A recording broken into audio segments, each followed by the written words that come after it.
Hello friends, എല്ലാവർക്കും നമസ്കാരം. നിങ്ങളെവരും കാത്തിരിക്കുന്ന നയനയുടെയും ആദർശിൻ്റെയും അടുത്ത ആഴ്ചയിലെ സൂപ്പർ ഹിറ്റ് പ്രേമ വിശേഷത്തിലേക്ക് എല്ലാ കൂട്ടുകാർക്കും സ്വാഗതം. അങ്ങനെ ഏതായാലും നമ്മുടെ നവ്യ പ്രഗ്നൻ്റ് ആവുകയും കനകദുർഗ നവ്യനെ കാണാൻ വരികയും അവിടുത്തെ പ്രശ്നങ്ങളൊക്കെ നമ്മുടെ കനകദുർഗയെ അറിഞ്ഞിട്ട് കനകദുർഗ നവ്യനെ കൊണ്ടുപോകാൻ ശ്രമിക്കുകയും ചെയ്തു. അതിൻ്റെ ഫലമായിട്ട് നമ്മുടെ മുത്തച്ഛൻ പറഞ്ഞു, വേണ്ട, അതിൻ്റെ കാര്യമില്ല, ഇവിടെ അവൾ ഇന്നും വേണം, ഇവിടുത്തെ ആദ്യത്തെ കുഞ്ഞ് തന്നെയാണ് പിറക്കാൻ പോകുന്നത്, അതുകൊണ്ട് ഇവിടെ നവ്യ വേണം. പിന്നെ ഒരു കാര്യം പറഞ്ഞത്, കനകദുർഗ ഇവിടെ നിൽക്കുക, കനകദുർഗ ഇവിടെ നിന്ന് കനകദുർഗയുടെ മകളെ സംരക്ഷിക്കുക, അപ്പോൾ പിന്നെ പേടിക്കാനൊന്നുമില്ലല്ലോ എന്ന് പറഞ്ഞപ്പോഴേക്കും പെട്ടെന്ന് നമ്മുടെ ജലജ ഞെട്ടി നിൽക്കുന്നു, അഭി ഞെട്ടി നിൽക്കുന്നു. കാരണം ഇവർക്കൊരിക്കലും സഹിക്കില്ല കനകദുർഗ ഇവിടെ നിൽക്കുന്നത്.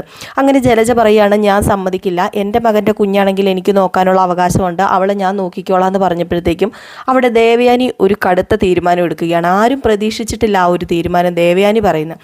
അങ്ങനെ ദേവയാനി പറയുകയാണ്, അച്ഛൻ പറഞ്ഞതാണ് ശരി, ഇവിടെ കനകദുർഗ നിൽക്കട്ടെ, നവ്യയുടെ കാര്യങ്ങളൊക്കെ കനകദുർഗ നോക്കുന്നത് തന്നെയാണ് നല്ലത്, കാരണം ജലജ നോക്കിയ അത്രയ്ക്ക് ഇതൊന്നും ആവില്ല, അതുകൊണ്ട് കനകദുർഗ ഇവിടെ നിൽക്കുന്നതിൽ എനിക്ക് വേറെ പ്രശ്നമൊന്നുമില്ല എന്ന് ദേവയാനി പറഞ്ഞപ്പോഴേക്കും തന്നെ സത്യം പറഞ്ഞു കഴിഞ്ഞിട്ടുണ്ടെങ്കിൽ നമ്മുടെ കനകദുർഗ ഞെട്ടിപ്പോയി. ഒരിക്കലും കനകദുർഗേനെയും നയനേനെയും ഒന്നും അംഗീകരിക്കാത്ത ഒരാൾ തന്നെയാണ് ദേവയാനി. പക്ഷേ ഈ ഒരു തീരുമാനം കേട്ടപ്പോൾ തന്നെ എന്തോ നമ്മുടെ ദേവയാനിക്ക് ചെറിയ ചെറിയ മാറ്റങ്ങളൊക്കെ ഉണ്ടെന്ന് മനസ്സിലായി. പക്ഷേ ദേവയാനി ആ സ്പോട്ടിൽ തന്നെ പറയുന്നുണ്ട്, എനിക്കിത് ആരോടുമുള്ള സ്നേഹം കൊണ്ടോ അനുകമ്പ കൊണ്ടോ അല്ലെങ്കിൽ ഞാൻ എൻ്റെ ആരായിട്ടും കണ്ടിട്ടോ ഒന്നുമല്ല, പക്ഷേ ഇത് വെറും ഒരു പരിഗണന, അതുമല്ല ഈ കുടുംബത്തിലെ ഒരു കുഞ്ഞാണല്ലോ ഉണ്ടാകാൻ പോകുന്നത്, പിന്നെ ജലജയുടെ സ്വഭാവം എനിക്ക് നന്നായിട്ട് അറിയാം, അപ്പോൾ അതുകൊണ്ടൊക്കെ തന്നെയാണ് ഞാൻ ഇങ്ങനെ ഒരു തീരുമാനം എടുത്തത്, അല്ലാതെ ആരോടുമുള്ള സ്നേഹം കൊണ്ടൊന്നും അല്ല എന്ന് എടുത്ത് പറയുന്നുണ്ട്. നമ്മുടെ നയനെ കേൾക്കാൻ വേണ്ടി തന്നെയാണ്. കാരണം നമ്മുടെ ദേവയാനിയുടെ മനസ്സൊന്നും അലിഞ്ഞിട്ടില്ല. ദേവയാനി ഇപ്പോഴും ആ ഒരു തീരുമാനത്തിൽ, അതായത് തൻ്റെ മരുമകളായിട്ട് നയനെ അംഗീകരിക്കാൻ പറ്റില്ല, ആ ഒരു തീരുമാനത്തിൽ തന്നെയാണ് നിൽക്കുന്നത്. പക്ഷേ നവ്യനെ അംഗീകരിക്കുന്നത് ഒരു കുഞ്ഞ് പിറക്കാൻ പോവുകയാണ്, അത് ഈ കുടുംബത്തിൻ്റെ അവകാശം തന്നെയാണ്, അപ്പോൾ അതുകൊണ്ടാണ് കേട്ടോ. അപ്പോൾ ആ ഒരു കാര്യം പറഞ്ഞു. എന്തിരുന്നാലും നമ്മുടെ മുത്തശ്ശിക്കും മുത്തശ്ശനും ഇത് കേട്ട് കഴിഞ്ഞപ്പോൾ സന്തോഷമായി. ദേവയാനിയുടെ ഒരു തീരുമാനം, ഞാൻ എടുത്ത തീരുമാനത്തെ ദേവയാനി അംഗീകരിച്ചല്ലോ, ദേവയാനി പറഞ്ഞ കാര്യം കറക്റ്റ് തന്നെയാണ് എന്ന് പറഞ്ഞു. അപ്പം നമ്മുടെ കനകദുർഗ പറഞ്ഞു, എനിക്ക് ഒന്ന് ആലോചിക്കാനുണ്ട് എന്ന് പറഞ്ഞു. അപ്പോഴത്തേക്കും നീ ആലോചിച്ചിട്ടൊരു തീരുമാനം പറഞ്ഞാൽ മതിയെന്ന് ദേവയാനിയും പറഞ്ഞു. അങ്ങനെ രണ്ടു മക്കളെയും കൂട്ടി റൂമിലേക്ക് പോയി നമ്മുടെ കനകദുർഗ. എന്നിട്ട് കനകദുർഗ ഓരോ കാര്യങ്ങൾ എണ്ണിപ്പിറക്കി ചോദിച്ചു, ഇവിടെ നടന്ന കാര്യങ്ങൾ എന്തുകൊണ്ടാണ് നീ എന്നോട് പറയാതിരുന്നത് എന്നാണ് നയനയോട് ചോദിക്കുന്നത്. കാരണം നവ്യയോട് ചോദിച്ചിട്ട് കാര്യമില്ല, നവ്യയുടെ സ്വഭാവം നമ്മുടെ കനകദുർഗയ്ക്ക് അറിയാം. പിന്നെ നീ എന്തുകൊണ്ടാണ് ഇതൊക്കെ മറച്ചു വെച്ചത്? ഒരമ്മയായി എനിക്കിതൊക്കെ അറിയാനുള്ള അവകാശമില്ല, എൻ്റെ മക്കളെ കുരുതി കൊടുക്കുന്ന രീതിയിൽ ഞാനൊന്നും ചെയ്യില്ല, എനിക്കൊരു അബദ്ധം പറ്റിയിട്ടാണ് ഈ ഒരു വിവാഹം തന്നെ നടന്നത്, അതൊക്കെ നിനക്കറിയാവുന്നതല്ലേ നയനെ, നീ പിന്നെ എന്താ ഇങ്ങനെയായി പോയത്, നിനക്ക് എന്താ പറ്റിയത്, നീയും നവ്യയ്ക്ക് പഠിക്കുവാണോ എന്നുള്ള രീതിയിൽ ചോദിച്ചു കഴിഞ്ഞപ്പോഴത്തേക്കും നവ്യ പറഞ്ഞു, അവളെ വഴക്ക് പറയണ്ട അമ്മേ, കാരണം വേറെ ഒന്നുമല്ല, ഈ പ്രശ്നമൊക്കെ വീണ്ടും ഇതൊക്കെ വീണ്ടും സ്പ്രെഡായി കഴിഞ്ഞിട്ടുണ്ടെങ്കിൽ അത് വലിയൊരു നാണക്കേട് തന്നെയായി തീരില്ലേ, പിന്നെ അമ്മേനെ വിഷമിപ്പിക്കണ്ട എന്ന് ഓർത്താ പറയാതിരുന്നത് എന്ന് പറഞ്ഞപ്പോഴത്തേക്കും നമ്മുടെ കനകദുർഗ പറഞ്ഞു, അല്ല നീ ഈ കാര്യം മറച്ചു വെച്ചോ, ഇതിനു മുമ്പ് നീ ഒരു കാര്യം മറച്ചു വെച്ചിട്ട് നിൻ്റെ ഭർത്താവ് നിന്നെ എന്തുമാത്രം വഴക്ക് പറഞ്ഞത് നിനക്കറിയാലോ, അപ്പോൾ ഈ ഒരു കാര്യം കൂടെ മറച്ചു വെച്ചാൽ എന്തായിരിക്കും നടക്കുന്നതെന്ന് ചിന്തിക്കാനുള്ള ഒരു വെളിവ്, ഒരു ശകലം ബോധം പോലും ഇല്ലേ എൻ്റെ മോളെ നിനക്ക് എന്നാണ് കനകദുർഗ ചോദിച്ചത്. അപ്പം കനകദുർഗയുടെ ചോദ്യത്തിന് നമ്മുടെ നയനയ്ക്ക് പറയാൻ ആൻസർ ഉണ്ടായിരുന്നു. ഞാൻ ഈ കാര്യം പറഞ്ഞിരുന്നു എൻ്റെ ഭർത്താവിനോട്, ആദർശേട്ടൻ ഇതറിയായിരുന്നു, ആദർശേട്ടൻ തന്നെയാണ് ഓരോ സൊല്യൂഷനുകൾ കണ്ടെത്തി തന്നതും, ആദർശേട്ടൻ തന്നെയാണ് ഇത് ആരോടും പറയണ്ടായെന്നും നമുക്കിതിന് പിന്നിൽ ആരാന്ന് രഹസ്യമായി കണ്ടുപിടിക്കാമെന്നുമൊക്കെ ആദർശേട്ടൻ തന്നെയാണ് പറഞ്ഞത് അമ്മേ എന്നിങ്ങനെ പറഞ്ഞു. അപ്പോഴത്തേക്കും അത് കേട്ട് കഴിഞ്ഞപ്പോൾ കനകദുർഗയ്ക്ക് സന്തോഷമായി. അപ്പോഴത്തേക്കാണെങ്കിൽ നമ്മുടെ നവ്യ അതിൻ്റെ ഇടയ്ക്ക് ഒരു സത്യം വെളിപ്പെടുത്തുകയാണ്, ഇനി ഒന്നും മറച്ചു വെക്കണ്ട നയനെ, നീ നിൻ്റെ കാര്യവും തുറന്ന് പറയണം, കാരണം വേറൊന്നുമല്ല, ആദർശേട്ടൻ ഇവളെ ഒരു ഭാര്യയായിട്ട് ഇതുവരെ കണ്ടിട്ടില്ല എന്ന് പറഞ്ഞു. നവ്യ അത് പറയുകയും കനകദുർഗ ഇത് കേൾക്കുകയും വല്ലാത്ത ഷോക്കായിപ്പോയി. കനകദുർഗയ്ക്ക് അറിയില്ലായിരുന്നു ആ ഒരു കാര്യം, ഇവർ തമ്മിൽ സ്നേഹത്തോടു കൂടി തന്നെ കഴിയുവാണെന്നാണ് കനകദുർഗ ഇപ്പോഴും വിചാരിച്ചുകൊണ്ടിരിക്കുന്നത്. അപ്പോൾ ഇത് കേട്ട് കഴിഞ്ഞപ്പോഴത്തേക്ക് പെട്ടെന്ന് നമ്മുടെ നയനയുടെ അടുത്ത് ചെന്നിട്ട്, നീ എന്താ ഈ പറയുന്നത് മോളെ, ഈ പറഞ്ഞത് സത്യം, നിൻ്റെ ചേച്ചി പറഞ്ഞത് സത്യമാണെന്ന് ചോദിച്ചപ്പോഴത്തേക്കും സത്യമാണമ്മേ എന്ന് പറഞ്ഞു. അപ്പോൾ ഒന്നുകൂടെ അങ്ങോട്ട് വല്ലാണ്ടായി പോയിട്ട് നമ്മുടെ കനകദുർഗ പൊട്ടിക്കരഞ്ഞിട്ട്, മോളെ എൻ്റെ മക്കൾക്കെല്ലാം ഈ ഒരു ഗതിയാണല്ലോ വന്നത്, ഇതെല്ലാം ഈ അമ്മ കാരണമാണല്ലോ എന്ന് പറഞ്ഞ് കനകദുർഗയും കരയാൻ തുടങ്ങിയപ്പോഴത്തേക്കും നയന പറഞ്ഞു, അതൊന്നും സാരമില്ല അമ്മേ, എല്ലാം പതിയെ ശരിയാകും.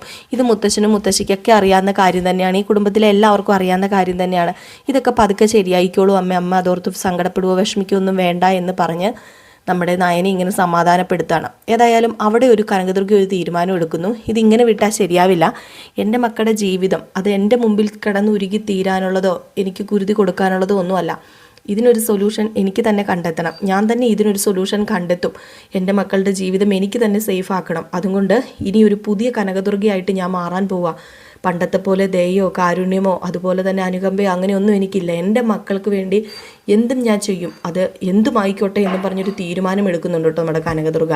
ഏതായാലും ഈ ഒരു തീരുമാനമൊക്കെ എടുത്ത് കനകദുർഗ നേരെ ചെല്ലുന്നത് ആദർശിൻ്റെ അടുത്തേക്കാണ്. അപ്പോൾ ആദർശിൻ്റെ അടുത്ത് എന്നിട്ട് ആദർശനോട് ഇങ്ങനെ ഓരോ കാര്യങ്ങളൊക്കെ പറയുക, വേറൊന്നുമല്ല, ഈ കാര്യങ്ങളൊക്കെ നമ്മുടെ കനകദുർഗ അറിഞ്ഞ് എന്ന് കനകദുർഗ നടിക്കുന്നില്ല.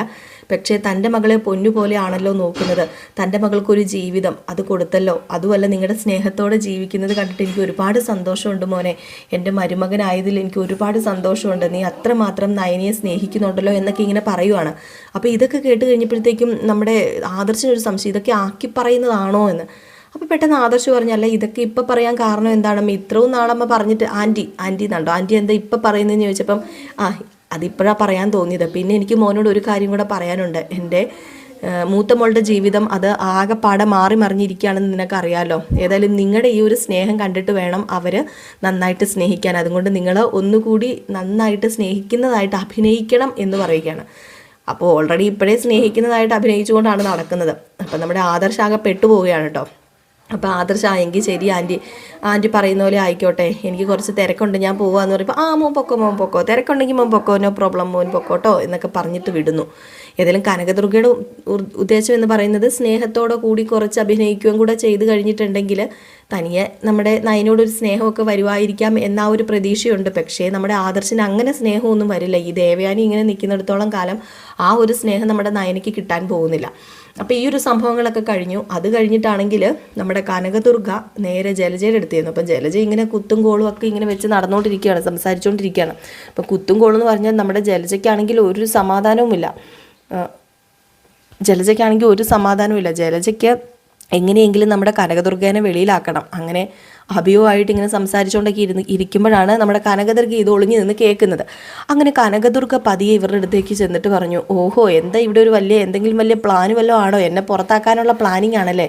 അതെ, ഈ കനകദുർഗ പുറത്താകുന്നതിന് മുമ്പ് ഇവിടെ നിന്ന് ഒരാൾ പുറത്താകും. അതാരാണെന്ന് അറിയാമോ? അത് നീയും നിൻ്റെ മകനുമായിരിക്കും എന്ന് പറഞ്ഞു. അപ്പോഴത്തേക്കും ജലജ, ഓഹോ നീ അത്രയ്ക്കായോ, എന്നെ വെല്ലുവിളിക്കുന്നു എന്ന് ചോദിച്ചപ്പോൾ അതേ വെല്ലുവിളിക്കുക, ഞാൻ വെല്ലുവിളിക്കുക തന്നെയാണ് ചെയ്യുന്നത്. അതെ, ഞാനിപ്പോൾ ഇവിടെ ഒരു സീൻ ഉണ്ടാക്കാൻ പോകാമെന്ന് പറഞ്ഞു. സീനോ? നീ എന്തിനാ ഈ സീനൊക്കെ ഉണ്ടാക്കുന്നത്? അത് നീ കണ്ടോളാൻ പറഞ്ഞിട്ട് അപ്പോട്ടൊക്കെ കിടന്ന് കാറാണ് കനകദുർഗ. അയ്യോ ഓടി വരണേ, ദേ ഇവളെന്നെ അടിച്ചേ, ഇവളെന്നെ ചവിട്ടിയേ എന്നൊക്കെ പറഞ്ഞ്. ഏതായാലും അവിടെ ഉള്ളവരൊക്കെ ഓടി വന്നിട്ട് എന്താ പറ്റിയെന്ന് ചോദിച്ചപ്പോഴത്തേക്കും കനകദുർഗ കാറിക്കൊണ്ട് പറയുക, ഇവളെന്നെ ഉപദ്രവിച്ചു, ഇവളെന്നോട് വീട്ടിൽ നിന്ന് ഇറങ്ങിപ്പോകാനൊക്കെ പറയുക, ഇവളെന്നെ അടിച്ചു എന്നൊക്കെ പറഞ്ഞു. പക്ഷേ ഇത് വെറും പച്ചക്കള്ളമാണ്. പക്ഷേ അവിടെ നിൽക്കുന്ന എല്ലാവരും നമ്മുടെ കനകദുർഗ പറയുന്നത് വിശ്വസിക്കത്തുള്ളൂ. അങ്ങനെ ദേവയാനി പറഞ്ഞു, എന്താ പറ്റിയത്, എന്താ സംഭവം എന്ന് ചോദിച്ചപ്പം ഞാൻ ഇങ്ങോട്ടേക്ക് വന്ന് വെള്ളം വേണോ എന്നൊക്കെ ചോദിച്ചപ്പോൾ നിൻ്റെ കൈ കൊണ്ട് വെള്ളവും വേണ്ട ഒന്നും വേണ്ട, നീ ഇവിടെ നിന്ന് ഇറങ്ങിപ്പോയാൽ മതി എന്ന് പറഞ്ഞിട്ട് എൻ്റെ മുതുകത്തിനിട്ടൊക്കെ അടിച്ച് എൻ്റെ തലയുടെ കുത്തിന് പിടിച്ചതേ, എൻ്റെ തലമുടിയൊക്കെ കണ്ടില്ലേ എന്നൊക്കെ പറഞ്ഞ് തലമുടിയൊക്കെ പടർത്തിയിട്ടേക്കാണ് കേട്ടോ. അങ്ങനെ നമ്മുടെ ജലജയെ അവിടെ മുത്തച്ഛൻ വഴക്ക് പറയുകയാണ്, ഇനി ഇങ്ങനെ എന്തെങ്കിലും ഒരു സംഭവം ഉണ്ടായിക്കഴിഞ്ഞിട്ടുണ്ടെങ്കിൽ ജലജ നീ ഈ വീട്ടിൽ നിന്ന് വെളിയിലായിരിക്കും എന്നിങ്ങനെ മുത്തശ്ശൻ ആ ഒരു തീരുമാനം എടുക്കുകയാണ്.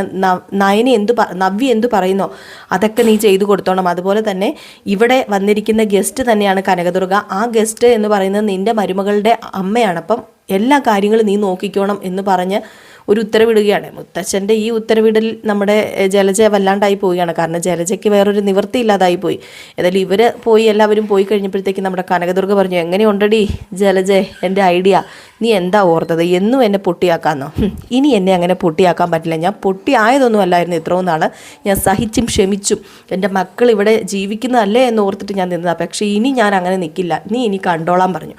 ഇതിനിടയിൽ നമ്മുടെ നവ്യ ആയിക്കോട്ടെ എങ്ങനെയൊക്കെ പാടുപെടുത്താൻ പറ്റുമോ അത്രമാത്രം നമ്മുടെ ഹബീനെയും ജലജേനെയും പാടുപെടുത്താനാണ് തീരുമാനിച്ചിരിക്കുന്നത്.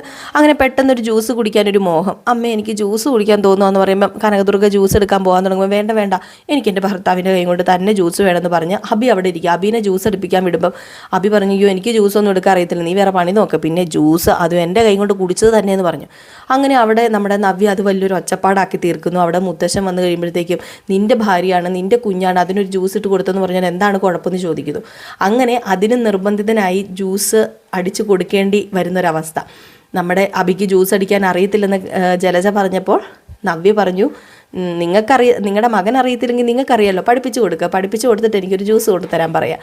അങ്ങനെ കാലുമേൽ കാലൊക്കെ കയറ്റിയിരിക്കുന്ന നമ്മുടെ നവ്യ അബിയെ ഓട്ടത്തൊട്ടയിൽ വെള്ളം ഓട്ടത്തൊട്ടയല്ലേ അതോ വട്ടക്കൊട്ടയാണോ എന്തോ ഒരു കൊട്ടയിൽ വെള്ളം കോരിക്കുകയാണ് കേട്ടോ. അങ്ങനെ വെള്ളം കോരിക്കുക എന്ന് പറഞ്ഞാൽ ഇങ്ങനെ ജ്യൂസൊക്കെ ഉണ്ടാക്കിക്കുന്നു. അങ്ങനെ ജ്യൂസ് കൊണ്ട് കൊടുക്കുന്നു. അതിന് മധുരമില്ലെന്ന് പറയുന്നു, എനിക്ക് വേറെ ജ്യൂസ് വേണമെന്ന് പറയുന്നു.